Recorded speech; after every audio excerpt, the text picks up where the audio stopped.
महाराज जी, महाराज जी, मैं चाहकर भी गलत आचरण नहीं रोक पा रहा हूँ। गलत आचरण हो जाने पर मन बार बार जलता है। महाराज जी, मुझे बल दो, मैं गलत आचरण ना करूँ। नाम महाराज जप, जी, नाम जप। श्री राम नाम जी का जप निरंतर करना हाँ, का प्रयास करता हूँ। नहीं, ऐसा गलत कह रहे हो। निरंतर नाम जप करोगे और रोक नहीं सकते, ऐसा कैसे कहे? जवान शरीर है, 16 वर्ष की वैश्या है और भ्रष्ट करने के लिए आई है एकांत में ठाकुर हरिदास जी के पास। पर हरे कृष्ण कृष्ण कृष्ण हरे हरे, हरे राम राम राम हरे, 3 लाख नाम जप करते हैं। क्या प्रभाव हुआ?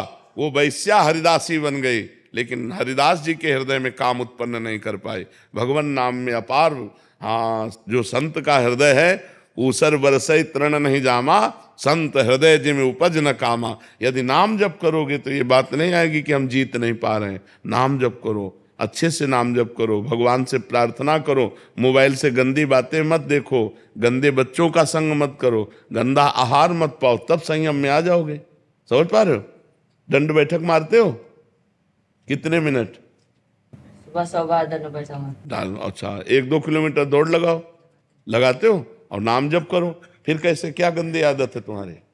वही महाराज जी, ब्रह्मचर्य नष्ट हो जाता है इसका। ब्रह्मचर्य अपने आप थोड़ी नष्ट होता मन है, बहुत अशांत है महाराज जी। हमारी गंदी आदतों के कारण होता है। ब्रह्मचर्य अपने आप नष्ट नहीं होता। ब्रह्मचर्य ऐसा नहीं है घी में ताप लगेगा तभी पिघलेगा, ऐसे नहीं है।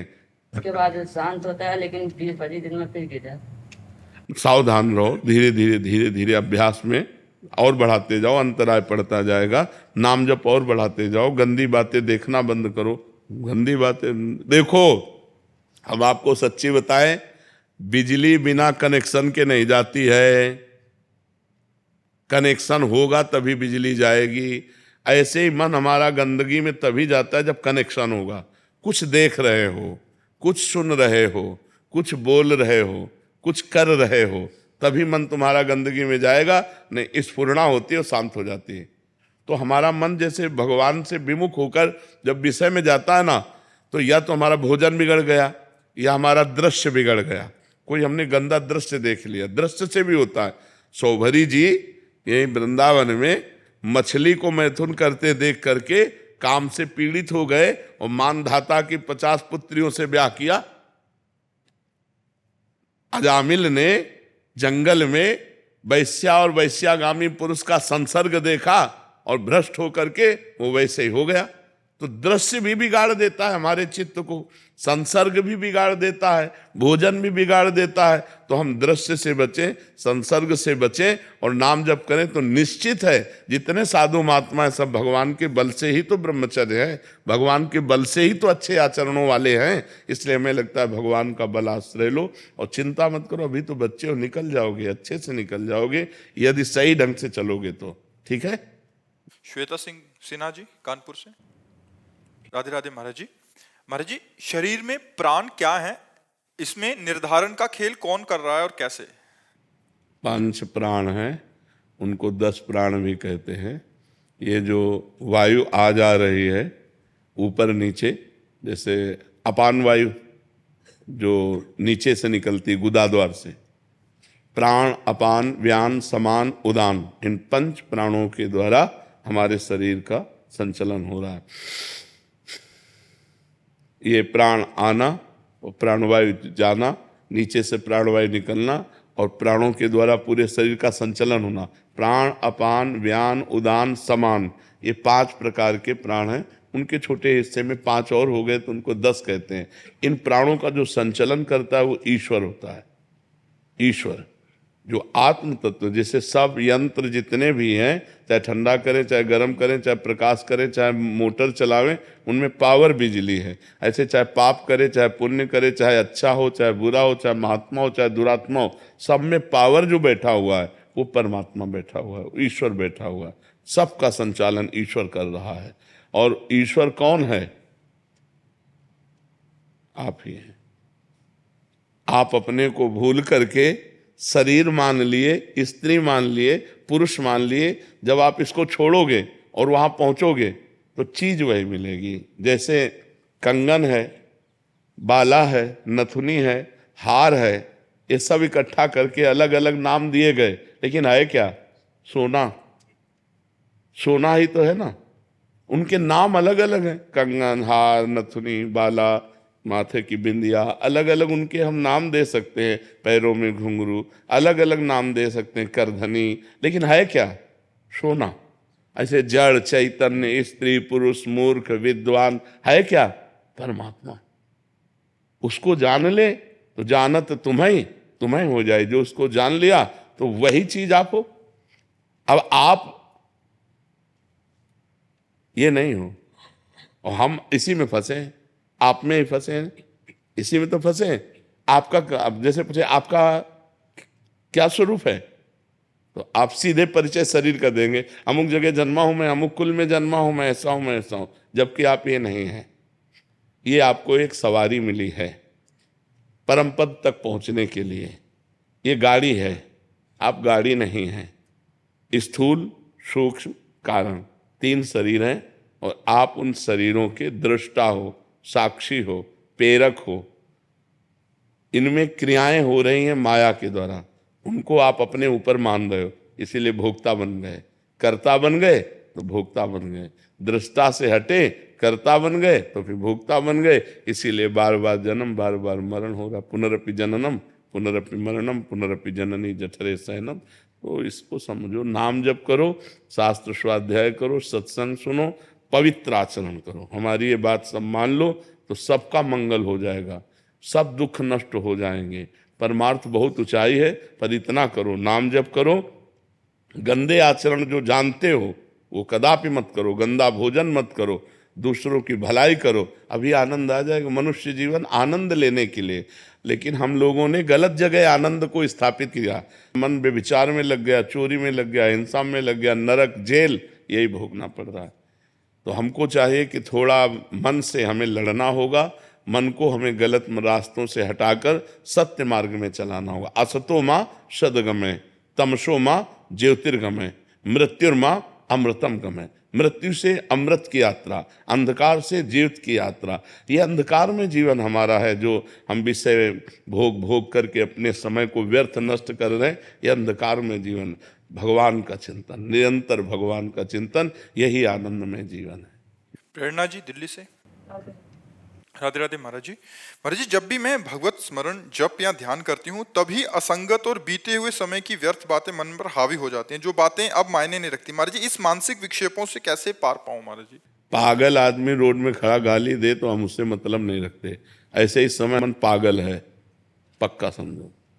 इसको ऐसे उपेक्षा करनी जैसे पागल आदमी रोड में जा रहे, पागल आदमी आपको गाली दे रहा हो, ईंट मार रहा हो, आपको बुरा थोड़ा लगे कि पर ये लगेगा यार पागल आदमी है। ऐसे इस समय मन विषय में पागल है, संसार में पागल है, माया में पागल है। जब हम भजन में बैठेंगे तो भूत की बातें, भविष्य की बातें, वर्तमान की चिंता लेकर के या व्यर्थ की बातें वो मन हमारे सामने पेश करता है। जो मन में छुपी हुई वासनाएं वो बाहर आती हैं। हमको चाहिए कि डट करके नाम जप करते रहें और उनको इस तरह उड़ाते रहें जैसे पागल आदमी की बातें। मेरा मन, मैं मन, अब ये सोच लिया तो करना ही है। देखो ना, अब ये मन हट ठाने तो मुझे करना ही पड़े। क्यों करना पड़ेगा? अब वो जलाएगा। जब आप ना कहेंगे तब वो आपको ताप देगा, आपके हृदय में एक अशांति पैदा करेगा। यम ही न व्यथयन्ते ते पुरुषम पुरुषर्षभ सम दुखा सुखाधीरम स्वमृताय कल्पते। जो उसके द्वारा दी हुई व्यथा को, जलन को सह गया, वही निकल गया, वही मन को वश में कर पाया। और जो उस व्यथा से परेशान होकर जैसा मन का वैसा कर लिया, वो भ्रष्ट हो गया, वो नष्ट हो गया। तो हमको सहना है, इस पागल आदमी की बातें नहीं माननी है। हमको भजन में अपने चित्त को बार बार लगाना है। जहाँ से मन बार बार हमारा विषयों में जाता है वहीं अपने ध्येय में लगाना ही साधना है। और जब लग जाएगा तब तो कहने की बात नहीं हो, तो आनंद का अनुभव होगा। नितिन शर्मा जी। राधे राधे महाराज जी, दंडवत प्रणाम। महाराज जी, भक्ति की ओर बढ़ते रहने के लिए, उत्साह बनाए रखने के लिए आस्था कैसे विकसित करें जब परिस्थिति प्रतिकूल हो और निराशा से विचलित ना हो? महाराज जी ऐसे देखो, प्रतिकूलता और अनुकूलता ये मन का विषय है। मन जब परमात्मा में लग जाता है तो प्रतिकूलता अनुकूलता की परवाह ही नहीं होती। जब तक प्रभु में मन नहीं लगता है तो मन ही तो प्रतिकूल और अनुकूल दुख सुख का भोगता है। और सावई मना कृष्ण पद अरविंदे हो। यदि इस मन को हम भगवान के चरणों में लगवा दें साधन के द्वारा, तो फिर प्रतिकूलता अनुकूलता दुख सुख इनकी कोई परवाह नहीं रहती। हमारा मुख्य लक्ष्य होना चाहिए हर परिस्थिति स्थिति घटना में हमारा मन प्रभु का चिंतन करे, और ये होता है अभ्यास योगी युक्तेन चेतसा नान्यगामिना। अभ्यास किया जाए कि हमारा चित्त हमारा मन किसी भी परिस्थिति में भगवान का चिंतन न छोड़े। अब वो नाम है, माला है आपके यहाँ गले में, तो आप निरंतर नाम जप करो। इससे हर समय अभ्यास बनाओ नाम जप का। धीरे धीरे मन जैसे नाम जप कर रहे हैं तो उसमें स्फुरणाएं हो रही, भूत की, भविष्य की, गंदी बातों की, अच्छी बातों की, उन सब पर ध्यान न दीजिए, बस नाम चलाते रहिए। नाम के बल से जब मन पवित्र होगा प्रभु में लगो। जहाँ प्रभु में लगा सो प्रभु सम है, तो समता आ जाएगी। दुख सुख में, मान अपमान में, लाभ हानि में, जय पराजय में, प्रतिकूलता अनुकूलता में समता आ जाएगी। जहाँ समता आई परमानंद अनुभव आने लगे। खूब नाम का जप करो डट करके। नाम जप से ही भक्ति का रंग चढ़ेगा। नाम जप में अगर ढिलाई रहे और निरंतर, कभी माला से, कभी काउंटर से, कभी मन से भी, कोई माला वाला नहीं लिया, ऐसे चल रहा है। और ऐसे अभ्यास क्रिया करते हुए हो सकता है, फावड़ा चलाते हुए, व्यापार करते हुए, नौकरी करते हुए, चलते फिरते हुए, हर समय नाम जप किया जा सकता है। तो नाम जप का अभ्यास करने से मन पवित्र होता, पवित्र मन भगवान में लगता, भगवान में लगा हुआ मन हर दुख सुख की परिस्थिति को समान भाव से सह सकता है। समझ पा रहे आप? पंडित विष्णुदत्त जी, गढ़मुक्तेश्वर जी महाराज जी, राधे राधे। महाराज जी, मैं ये जानना चाहता हूँ कि ऐसी मान्यता है कि गंगा स्नान करने से इस जन्म और पूर्व जन्मों के पाप नष्ट हो जाते हैं। महाराज जी, इस जिज्ञासा का निदान। हाँ, इसमें कोई संशय नहीं। स्नान तो बहुत दूर की बात है। अगर 400 कोस दूर से गंगा गंगा गंगा ऐसा बोल दे तो निष्पाप होने लगता है। गंगा गंगा यो ब्रूयात योजना नाम सतैरपि। 100 योजन का मतलब होता 400 कोस। 400 कोस दूर से अगर गंगा गंगा गंगा उच्चारण करे तो उसके पाप नष्ट होने लगते हैं। तो गंगा पापम शशि तापम दैन्यम कल्पतरुस्तथा। कल्पतरु गरीबी का नाश करता है, चंद्रमा ग्रीष्मता का नाश करके शीतलता देता है, गंगा पाप का नाश करके पुण्यमय बना देती है। ये तो पक्का बात है कि गंगा स्नान से पाप नष्ट होते हैं, पर पाप की प्रवृत्ति नहीं, इसीलिए लाभ नहीं मिल पाता। समझ पा रहे हो? गंगा स्नान से पाप नष्ट होते हैं पर पाप की प्रवृत्ति नहीं। भगवान के भजन से पाप की प्रवृत्ति का नाश हो जाता है। तो इसलिए गंगा को भी पवित्र करने के सामर्थ्य भगवान के भजन कर। तीर्थी कुर्वन्ति तीर्थानि, जो निरंतर भगवान के नाम जप में डूबे हुए, भगवान के ध्यान में डूबे हुए, वो गंगा में चरण रखते हैं तो गंगा निष्पाप हो जाती है। गंगा पाप हरण करने में परम समर्थ है, इसमें कोई संशय नहीं, पर पाप की प्रवृत्ति नहीं। पाप की प्रवृत्ति का नाश होगा अध्यात्म भजन के द्वारा। जब तक चित्त भगवान में नहीं जोड़ोगे तो गंगा नहा के आए और फिर पाप कर लिए तो लाभ क्या मिला? हाथी का स्नान, हाथी जैसे स्नान करके आया और सूंड में रज लिया, ऊपर डाल लिया, तो स्नान का मतलब क्या रहा? गंगा नहा के आए फिर पाप कर लिए, फिर गंगा नहाए फिर पाप कर लिए। तो वो बस वैसे ही है, स्नान किया और लौट गए धूल में, तो वो बस। तो पाप की प्रवृत्ति का नाश होना चाहिए, और वो नाश होता है भगवान के नाम जप करने से, भगवान की लीला कथा सुनने से, भगवान के भक्तों का संग करने से, भगवान की प्राप्ति की लालसा करने से। और जहाँ पाप की प्रवृत्ति नष्ट हुई तो आप जहाँ भी हो गंगा के समान पवित्र हो, गंगा के समान पवित्र करने वाले हो। सातरति सा लोकान तारयति मम भक्ति युक्तो भुवनम पुनातु। लोकों को पावन करने के सामर्थ्य रखता है वो महात्मा जो निरंतर अपने चित्त को भगवान में लगाए हुए है। जी पल्लवी जी, राधे राधे। महाराज जी, महाराज जी, क्या भगवान के प्रति श्रद्धा सिर्फ पूजा ध्यान या व्रत के जरिए ही दिखाई जा सकती है, या मन में भी ध्यान और भक्ति से भी उतना ही प्रभाव पड़ता है? पूजा और बाहरी जो क्रियाएं हैं ये भगवान की भक्ति के सदाचार हैं, लेकिन वास्तविक भक्ति है आंतरिक, जो अंदर से भगवान का चिंतन है, अंदर से भगवान के प्रति अपनापन है। मैं भगवान का, भगवान मेरे, यही वास्तविक भक्ति है। बाहरी तो दिखावा भी हो सकता है, बाहरी तो नाटक भी हो सकता है, भक्ति का वही स्वरूप परम पूजनीय वंदनीय है जिसमें यह है कि मैं भगवान का, भगवान मेरे, और रात दिन जितनी चेष्टाएं हो रही वो सब भगवान को अर्पित करे। तदर्पिता अखिलाचारिता, जितने आचरण हैं वो भगवान को अर्पित करे। तद स्मरणेन परम व्याकुलतेति, भगवान का स्मरण छूटने पर व्याकुलता ही नहीं परम व्याकुलता पैदा हो जाए, इसे भक्ति कहते हैं। भक्ति का स्वरूप है तदर्पिता अखिलाचारिता तद स्मरणेन परम व्याकुलतेति, समस्त आचरण भगवान को अर्पित करना और वो भी भगवान के अनुकूल आचरण करना और निरंतर भगवान का स्मरण करना अंदर ही अंदर, ये सच्ची भक्ति का स्वरूप है।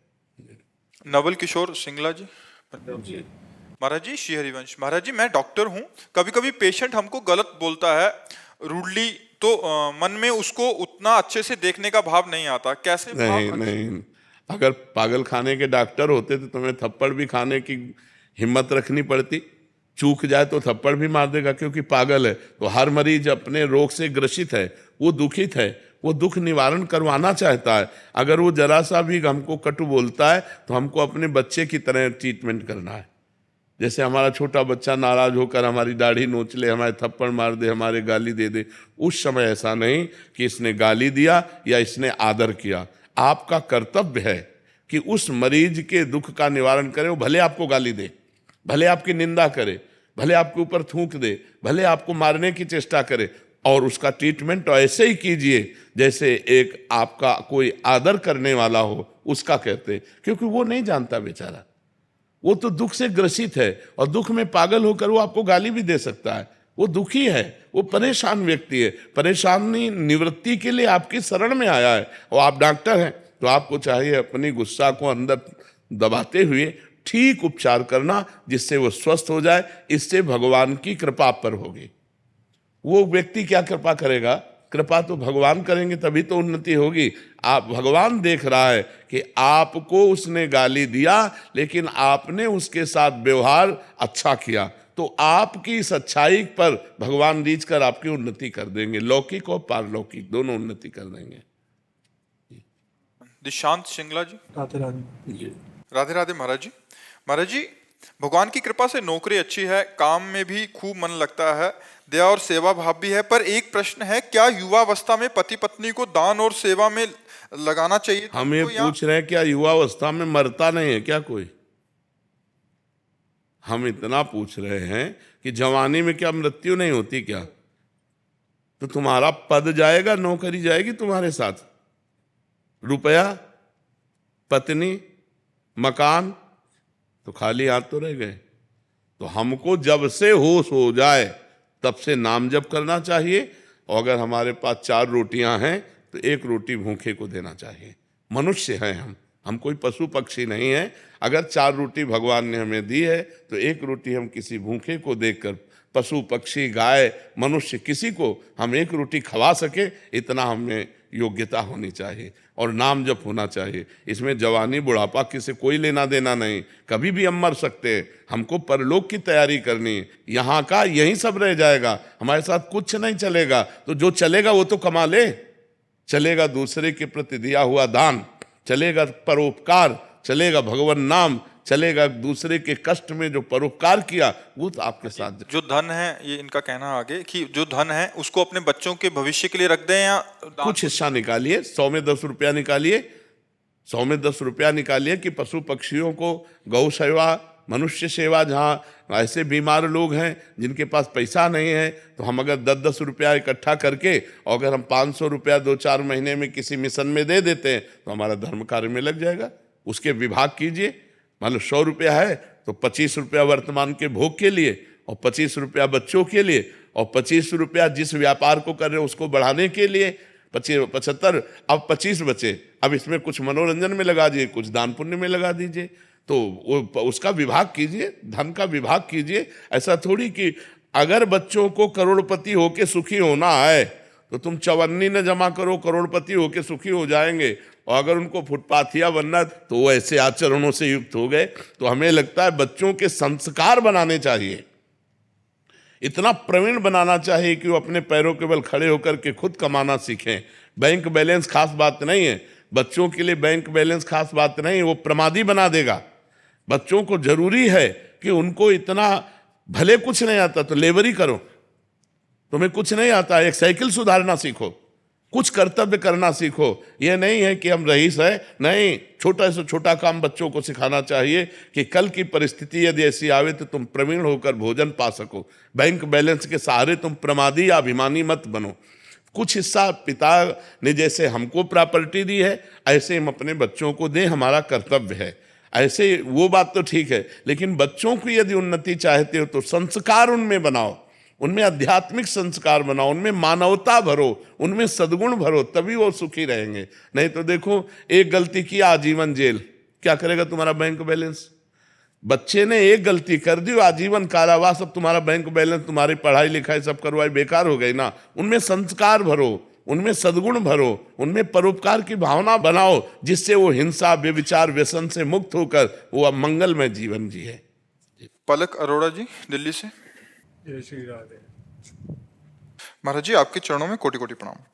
महाराज जी एक समस्या है, शुरुआत में नाम जप का आनंद मिल रहा था और भाव में रोना भी आता था। कुछ समय से नाम कम होने लग गया है और मन भोगों की तरफ आकर्षित होता है।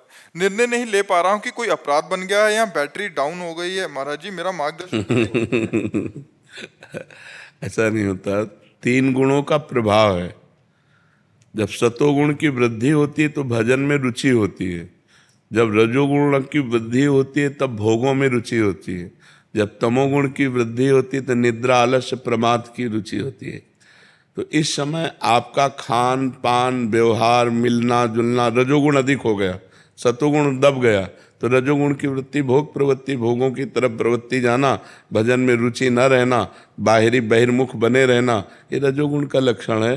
तो सतोगुण में आओ, बाजार की चीज़ें खाना बंद करो, जो बाजार के भोजन बने हुए हैं उनको पाना बंद करो, रजोगुणी टीवी दृश्य देखना बंद करो, रजोगुणी लोगों से मिलना, तो नाम जप करते हुए उनमें भगवत भावना करते हुए, तो हम सतोगुण का पहले संग्रह करें, तो सतोगुण से फिर हम त्रिगुणातीत हो सकते हैं।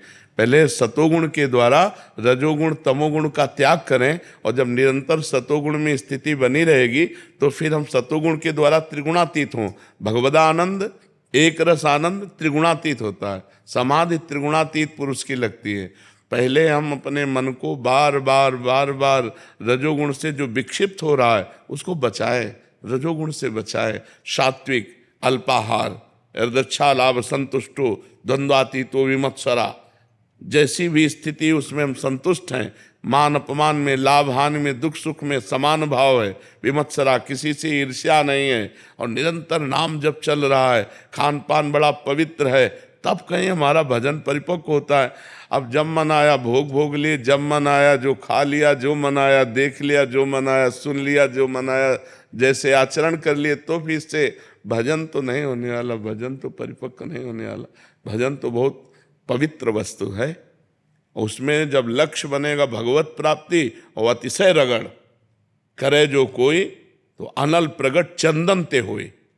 चंदन में आग पैदा हो जाए यदि अतिशय रगड़ कर दी जाए, तो अतिशय प्रयत्नशील हो करके, हठी बन करके, नाम जब मन में नहीं चल रहा तो उपांशु चला रहे हैं, उपांशु नहीं चल रहा तो वाचिक कर रहे हैं, राधा राधा राधा राधा राधा राधा राधा, अपने आप सतोगुण आ जाएगा। पर खान पान, अब जैसे पिज्जा, बर्गर, नूडल, ये वो बाजार की चीज़ें खाओ और सोचो भजन करें, तो नहीं होने वाला। ये अपवित्र बनाने वाले, अपवित्र पद्धति से बनी हुई वस्तुएं खाने वाले, ये कभी भजन नहीं कर सकते, ये केवल भजन का नाटक कर सकते हैं। भजन होता है पवित्र विचार के द्वारा, पवित्र धन से लिए हुए अन्न को भगवान को पवा करके फिर पाओ, तब भजन होगा।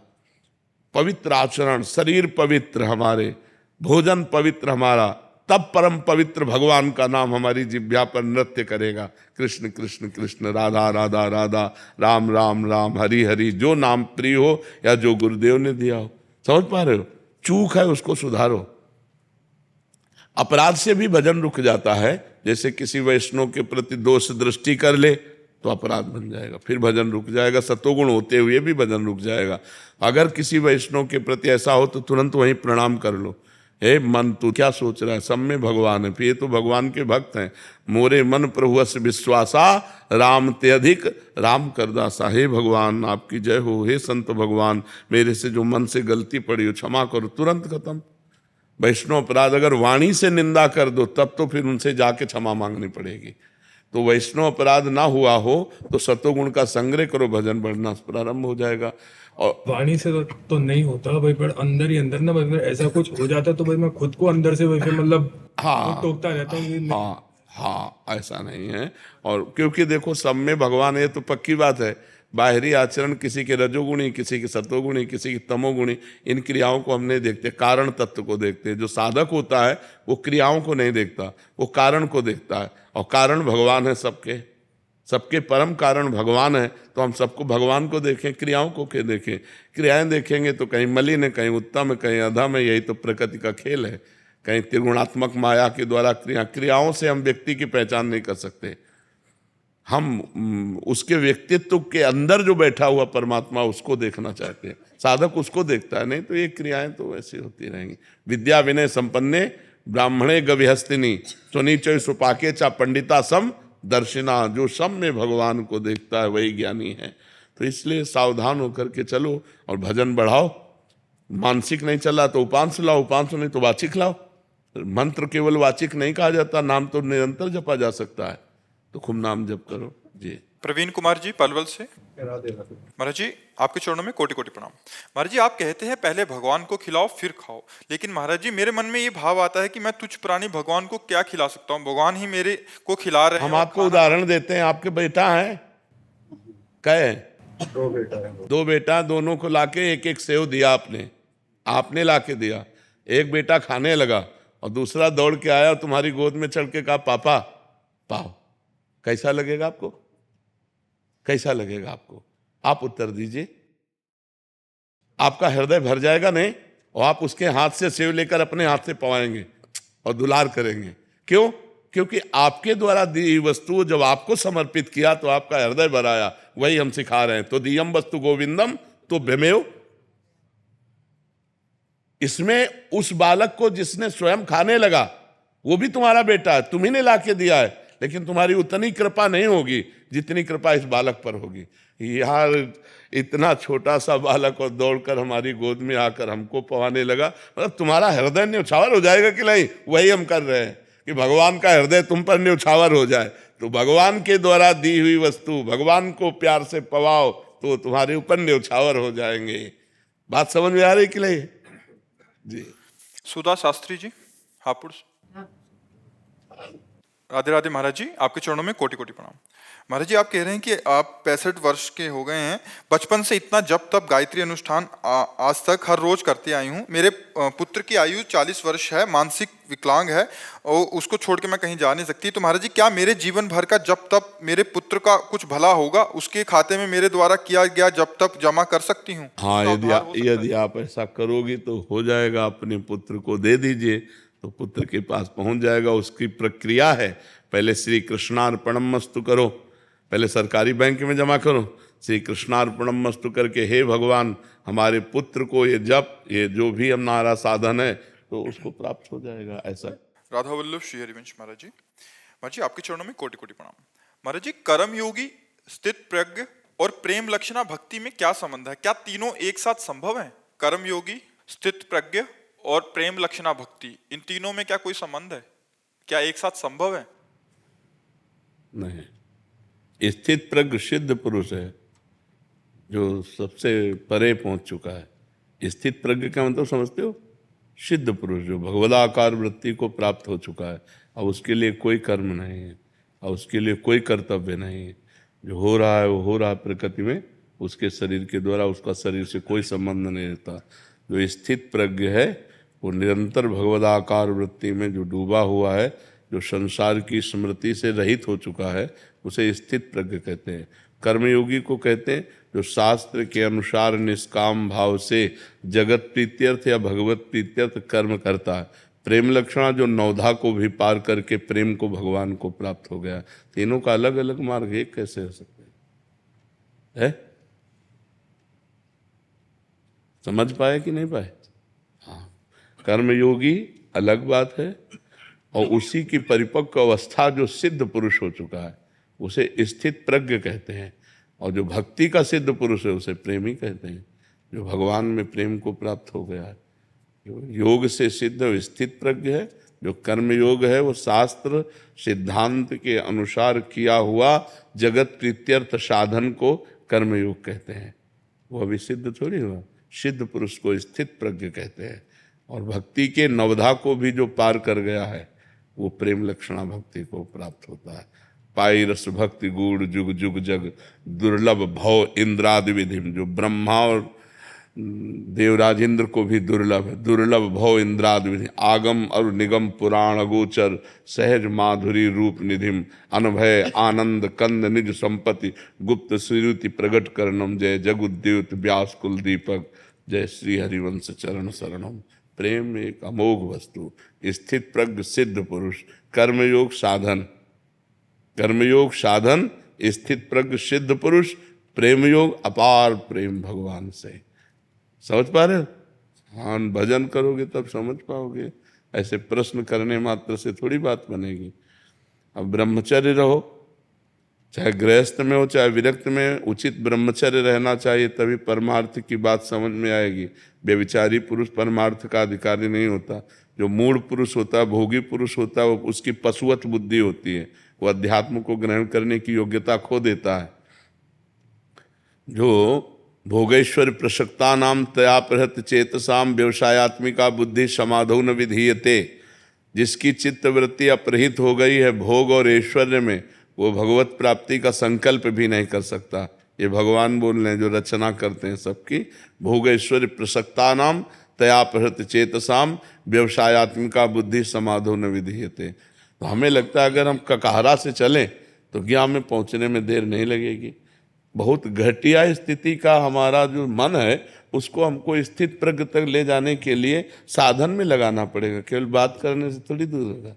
तो इसलिए हमें ककहरा से चालू करना चाहिए, तो हम ज्ञान तक सही में पहुंच जाएंगे। हमारा अधिकार है, जितनी भी स्थितियां हैं मनुष्य योनि को ही प्राप्त करने के लिए लिखी हैं। हम साधन पक्ष में चलें, और बहुत बढ़िया है कि आप अध्यात्म में रुचि रखते हैं, पर साधन पक्ष को पुष्ट कीजिए। नाम जप करो और ब्रह्मचर्य से रहो जब तक ब्याह हो तो फिर उचित ब्रह्मचर्य का खंडन करना चाहिए। ब्रह्मचर्य एक अमोघ शक्ति है, वीर शक्ति ही भगवान के मार्ग में, संसार के मार्ग में जहाँ जिधर चाहे उधर उसको महाबलशाली बनाती है। अंदर से आत्मबल ब्रह्मचर्य बल है, और आज सब बेविचार बल में उतर चुके हैं। ब्रह्मचर्य की तो धज्जियाँ ऐसी तैसी कर रहे हैं, चाहे वो बच्चा हो चाहे वो बच्ची हो, केवल खिलवाड़ मनोरंजन के द्वारा ब्रह्मचर्य का नाश। कैसे अध्यात्म के, कौन अध्यात्म में चलना चाहता है?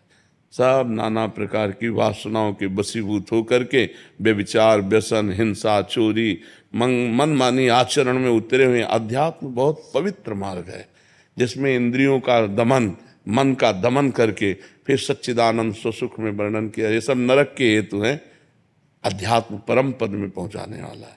तो हमें बहुत सावधानी से चलना चाहिए। ठीक है। हाँ। हरिदास जी महाराज बरसाना से। राधे राधे महाराज जी। महाराज जी दंडवत प्रणाम। महाराज जी, लाडली जी के लिए खूब रोना तड़फना आए, इसके लिए कैसे कृपा होगी? सेवा बन जाए।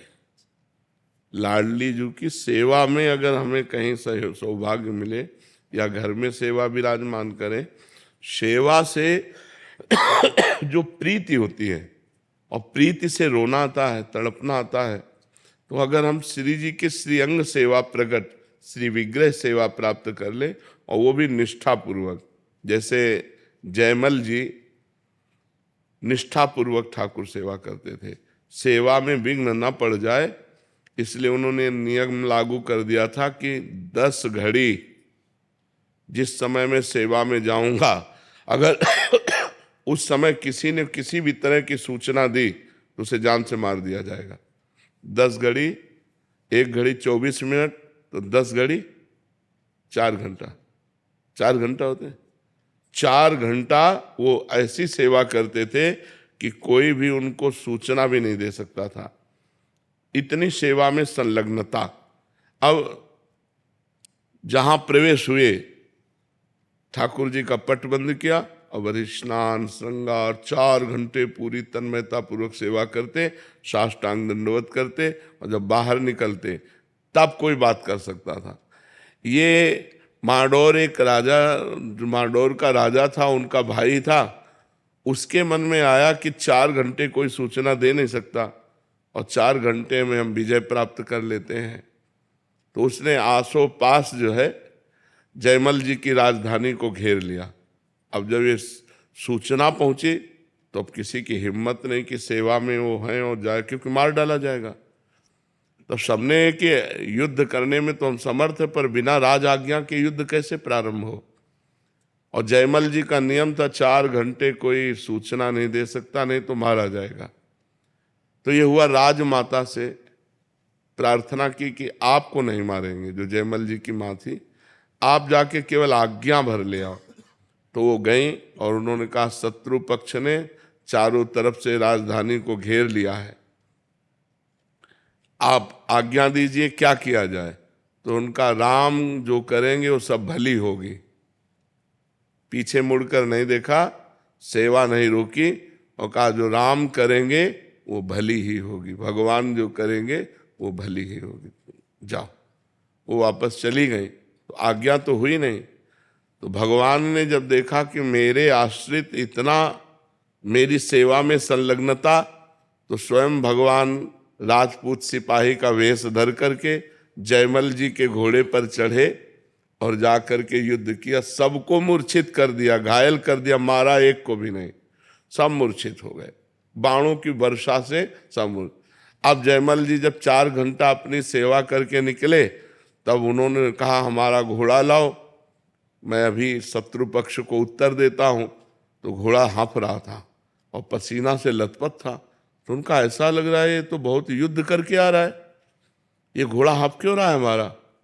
किसी ने कहा इसका तो कोई पता नहीं, पसीना पसीना घोड़ा। तो दूसरा घोड़ा, राज घोड़े तो बहुत होते हैं, दूसरा घोड़ा मंगाया और जब वहां गए तो सब मूर्छित पड़े।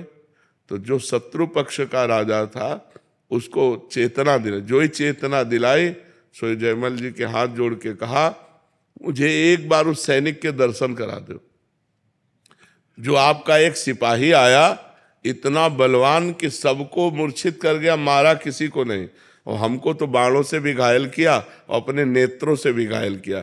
एक बार हमको अपने सिपाही के, श्याम सिपाही के दर्शन करा दो, वो जो श्याम रंग का था। तो जयमल जी ने कहा श्याम रंग का सिपाही। तो उनकी समझ में आया वो तो मेरे भगवान थे जिनकी मैं सेवा में था। लौट के आए, घोड़े की परिक्रमा की, आरती उतारी कि भैया मेरे को तो आज तक दर्शन नहीं हुए, लेकिन तेरे को दर्शन भी हो गए और तेरे को स्पर्श भी प्राप्त हो गया। बार बार घोड़े का आलिंगन किया, घोड़े की आरती उतारी, घोड़े की दंडवत की। तो जब हम भगवान की सेवा में इस तरह तन्मय होते हैं कि हमें कुछ भी हो जाए, हम सेवा से नहीं निकल सकते, तब हमें प्रीति हो जाती है और फिर भगवान बाहर ले लेते हैं। अभी मान लो अगर निष्ठा ना होती तो सूचना हो मिलते है कि शत्रु पक्ष ने घेर लिया है, तो सेवा छोड़कर युद्ध के लिए, तो फिर यह घटना थोड़ी घटती। इतनी सेवा में तन्मयता हो कि किसी भी तरह से हम सेवा में विक्षेप न सहे और लाडली जी से हम तो प्रीति हो जाएगी। फिर जिससे प्रीति हो जाती है उससे प्रगट में मिलने का मन होता है कि एक बार प्रगट में मिले। फिर तड़पना, रोना, सिसकना, यही उसको जीने का रास्ता मिलता है। जो भगवत प्रेमी होता है वो तड़पना, सिसकना, रोना, या तो हम सेवा पर विशेष ध्यान दें। हमारी श्री जी राई की सेवा को मेरु के समान समझती हैं, तो फूल सेवा, श्रृंगार सेवा, पोछा सेवा, सोहनी सेवा। जैसे आप बरसाना में विराजते हैं तो लाडली जी के महल में कुछ न कुछ सेवा लिए, प्रगट में श्री जी ठाकुर जी विराज, घर पे विराज, हाँ, तो फिर उनकी सेवा करो खूब। सेवा में, सेवा से ही प्रीति होती है और प्रीति में ही तड़पना, रोना होता है। सेवा पहले श्री जी लाडली जी का अनुभव होते थे, अब कुछ दिनों से अनुभव हमारे होता है। तो देखो खान पान तो नहीं बिगड़ गया, कोई रसिकों का अपराध मानसिक तो नहीं बन गया, नहीं तो ये तो प्रतिक्षण वर्धमानम, प्रतिक्षण वर्धमान माने बढ़ना चाहिए। ये रुक क्यों गया, घट क्यों गया? तो दो ही कारण होते हैं, एकदम रुक जाना तो किसी रसिक के प्रति हे भाव भी हो गया तो रुक जाएगा। जैसे हरिराम व्यास जी के हृदय में एक बार कबीर दास जी के प्रति भाव आया कि तो निर्गुणिया संत हैं, निर्गुण निराकार भगवान की उपासना करते हैं, ये निकुंज प्रेम रस ऐसा। तो हरिराम व्यास जी के हृदय की लीला रुक गई जो प्रभु की चलती थी। तब हरिवंश महाप्रभु से कहा, तो हरिवंश महाप्रभु ने कहा भगवान के किसी लाड़िले का अपराध बन गया, तो उनका ऐसा तो हम क्यों वैष्णव अपराध करेंगे, तो उनका ध्यान कर, तो उनका कबीर दास जी के प्रति ऐसा कहा, बोले यही अपराध बन गया। तो अब कबीर दास जी को रिझाओ, तो यमुना किनारे फिर कली में साचो भक्त कबीर ऐसे पद की रचना करके गायन किया, तो यमुना जी की धारा से कबीर दास जी प्रकट हुए। तो कबीर दास जी ने कहा कि भगवान अलग अलग संतों को अपने नाम रूप लीला धाम का प्रचार प्रसार करने के लिए भेजते हैं। इसका मतलब ये थोड़ी है कि भगवान उसको रस से वंचित कर देते हैं, सब रस का अधिकारी भक्त होता है, तब वो समझे।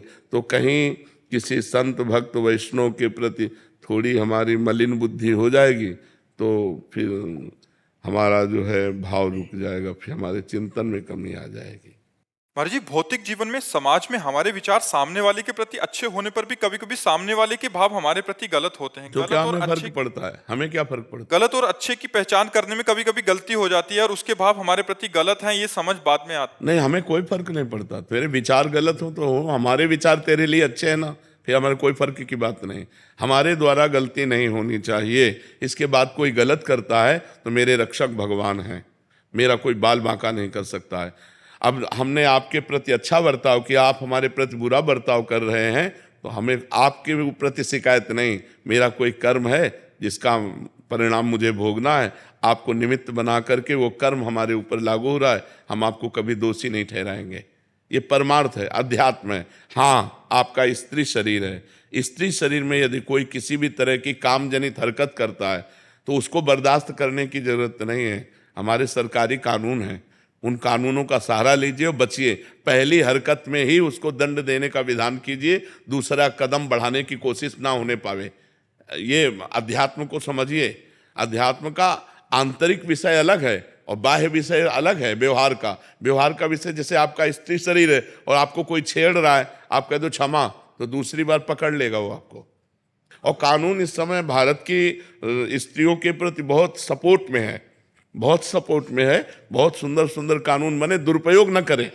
लेकिन अपने प्रति अगर कोई ऐसा अक्षम्य अपराध करने की सोचे तो उसको रास्ता ना दे, क्योंकि आजकल राक्षसी बुद्धि बढ़ रही है, बच्चियों के प्रति बड़ा क्रूर स्वभाव बन रहा है। हाँ, तो हमारा बिल्कुल पहले कदम में ही, पहली दृष्टि में ही आप तुरंत कानून का सहारा लो और उनको दंड दिलवाओ। ये ऐसे लोग क्षमा के पात्र नहीं होते। एक डर सा बन जाता है महाराज जी कि हमारे परिवार को कोई विक्षेप ना कर दे या ऐसा। जो होगा देखा जाएगा। भगवान है, सबके सोचने मात्र से थोड़ी हो जाता है। अगर नाश लिखा होगा तो नाश हो जाएगा। ऐसे कैसे तुम नाश करोगे? तुम ब्रह्मा हो क्या? तुम भगवान हो क्या? देखेंगे हम। बिल्कुल डरपोक नहीं बनना चाहिए, बिल्कुल हिम्मत रखना चाहिए। देखेंगे अगर हम ऐसे हो, देखो बिल्कुल बिल्कुल फिट तैयार रहना चाहिए। मरना जिस दिन है उसी दिन मरेंगे, लेकिन इसके बीच में तुम हमको हस्तक्षेप करोगे, बिल्कुल कड़क रहना चाहिए। और अगर ये जरा भी इस तरह का कि एक दो लोग हैं हस्तक्षेप कर रहे हैं तो किसी तरह बचकर निकलना चाहिए और इसके बाद फिर सरकारी सहयोग लेकर के अपने बचाव पक्ष को रखना चाहिए। ये समाज अब ऐसा नहीं क्षमा करने लायक। अब नए नए बच्चे बहुत उद्दंड होते चले जा रहे हैं, बहुत उद्दंड। नशा करने लगे हैं, गंदी बातें देखते हैं मोबाइल में और उसी का प्रयोग प्रैक्टिकल करना चाहते हैं। तो गंदे गंदे आचरण, गंदी गंदी बातें हो रही, तो हम बहनों से प्रार्थना करते हैं बिल्कुल क्षमा मत करो। जी, एक समाधान और दे दीजिए महाराज जी। हमसे गलती हो गई और सामने वाला हमें बहुत ब्लैकमेल कर रहा है और फिर गलती पे गलती बन रही है। ऐसी स्थिति में हम डिप्रेशन में बिल्कुल ब्लैकमेल नहीं होना चाहिए। अगर हमसे गलती हो गई तो एक बार गलती हो गई, माना कि तेरे साथ एक बार गलती हो गई तो ये थोड़ी मम्मी जाने पापा जाने विश्व जाने तो बार बार थोड़ी हम ब्लैकमेल होते रहेंगे। एक बार हमसे त्रुटि हो गई, एक बार गलती हो गई, दबना नहीं चाहिए कि एक बार हमसे गलती होगी हम भेद खुल जाएगा। महाराज जी, मेरी 17 साल की बेटी है जी, वो जैसे एक्टिवा पे जाती है, वो मुझे घर आके बोलती है मम्मा पापा की उम्र के हाँ भी ऐसे गलत बिल्कुल बिल्कुल बिल्कुल बिल्कुल बिल्कुल नहीं।